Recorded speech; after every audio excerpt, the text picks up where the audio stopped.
বর্তমানে ঢাকার অবস্থা অনেক খারাপ। এটা হচ্ছে ফকিরাপুলের চিত্র। দেখুন 1 ঘন্টার ভারী বৃষ্টির কারণে ঢাকা শহর পুরাই ডুবে গেছে, দেখতে পাচ্ছেন। আমার মতে আর 1-2 ঘন্টা যদি বৃষ্টি হয় তাহলে তো কোমরখানিক পানি হয়ে যাবে। এই অল্প বৃষ্টিতে এতগুলো হয়ে গেছে, তাহলে তো পরিস্থিতি অনেকই খারাপ। আমাদের দেশটা বলে আমলের সরকারের সিঙ্গাপুর বানিয়ে গেছে। আমি তো সিঙ্গাপুরের কোনো চিত্র দেখতেছি না। এটা নাকি সিঙ্গাপুর? হ্যাঁ, আমার মনে হয় এটাই সিঙ্গাপুর।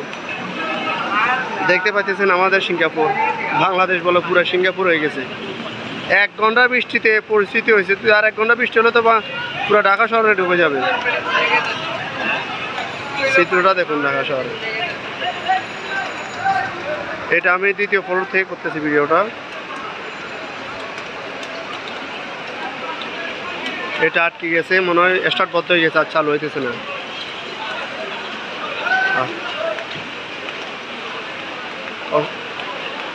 কি পরিস্থিতি দেখতেছেন।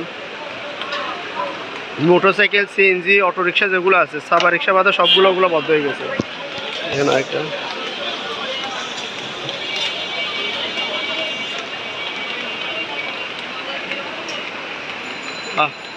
কষ্ট কষ্ট। ঢাকা শহর মানুষের আর কষ্ট গেল না। ঢাকা শহর বলে সিঙ্গাপুর হয়ে গেছে, বাংলাদেশটাই বলে সিঙ্গাপুর হয়ে গেছে। দেখেন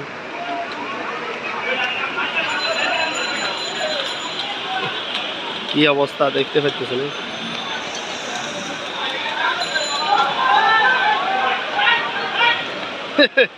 হোটেল টোটেল যা আছে সবগুলো পানি ঢুকেছে, দোকানপাট আর কোনোটা বাকি নেই। ওই সামনে একটা হোটেল দেখতেছেন, দেখেন পুরা পানি, দেখছেন। পরিস্থিতি অনেক খারাপ, দেখেন। এই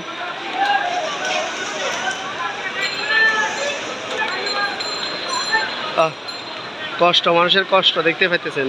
ঢাকা শহরের মানুষের 1 ঘন্টার বৃষ্টিতে এত কষ্ট হইতেছে। 2-3 ঘন্টা যদি বৃষ্টি হয় বা সারাদিন বৃষ্টি হয় তাহলে তো পুরো ঢাকা শহর তলায় যাবে।